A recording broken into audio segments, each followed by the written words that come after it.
Okay, hi everyone. This is Dr. Richard McAlister with Integrative NeuroTherapy.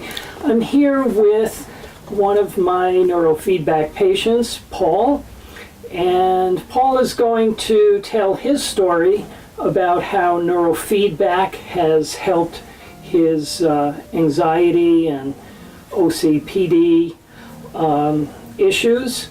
Now, Paul first came to me in October, late October.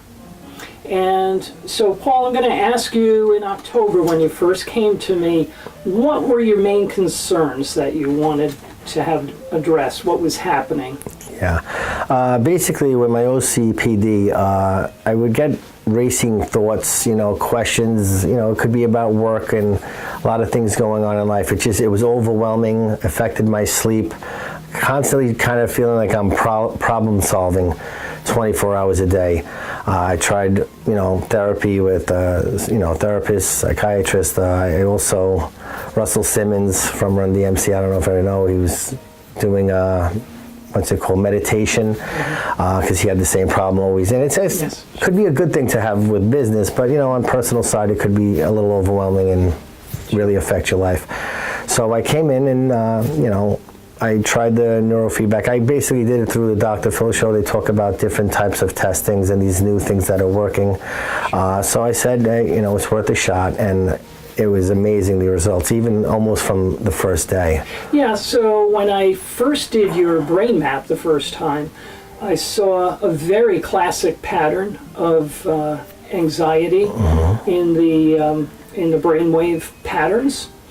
And then we ran a brain map, and that verified the areas of the brain that were dysregulated. And so we started a program with neurofeedback to help re-regulate your brain. That is, to try and help your brain to function more optimally, so that it would help your symptoms. So I just remember after the first session you had, I remember what you said. Do you remember? Yes, I actually do remember. Yeah, and so tell everyone. It was like I feel calm, I feel clear, clear-minded. Yeah, clear-minded. That's exactly what you said after the first session. And so with each successive session, it seemed to get better and better. And then after the 10th session, I had you we redid the brain map, and I also had you take the Burns anxiety test inventory. That's correct. Which you took the first time you came in. Yes. And we compared it. So tell everybody how that went. I went from severe anxiety case to mild, almost normal, zero anxiety, but mild. It's still there. Yeah, and that was me. And that was me kind of making sure I'm being completely honest. And some of the things that were only happening once in a blue moon, I kind of scored it, which I wanted to say, maybe not even say that, but it was like mild. Yeah. Mild case, yeah. Yeah, so you went from a score of 33, which is severe, to 10, which is borderline normal, mild anxiety, and that was an excellent improvement. So we're continuing on to reinforce these newly developed brain patterns. And so how has this affected you in your life? I mean, it's a night and day difference. I mean, I went from going to sleep on the average at 2:33, usually 4 o'clock in the morning, somewhere in there, and waking up at 7:30, 8 o'clock. Now I find myself able to fall asleep at 10 o'clock, which I'm kind of not used to be honest with you. And sleeping till 8, 9 o'clock right through without a problem. So that was huge. But even more importantly than that, I mean, when you have OCPD or you have this racing thoughts, I want to call it problem solving. It's, I'm constantly, what do I need to do minute to minute?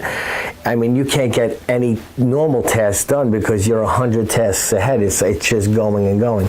And the most amazing part that I found is, I was considering taking medication, which I kind of feel, physically, metabolically, I don't think that's good for you. I mean, to stay away from drugs, I think is always the best angle. And my biggest fear was, am I going to not problem solve anymore on the medication? This I was kind of came in blindsided. I didn't know what was going to happen, but it's just amazing. I still problem solve at a very high level, and my intellect I feel is still 100%, but it's only like one problem coming in at a time versus 100 simultaneously. Right. So I'm becoming more efficient as a person, and I'm getting things done. It's just it was an amazing transformation, almost immediate. Well, I appreciate you sharing this, and do I have your permission to show this video to other doctors interested in neurofeedback, as well as other prospective patients and marketing on my website? Do I have your permission to use that? Yes, you absolutely have my permission, and if anyone who's out there watching this has OCPD or racy thoughts or extreme anxiety, it is definitely worth doing this. It's absolutely worth it. All right, Paul, thank you very much, and I appreciate that, and so does everybody else. And I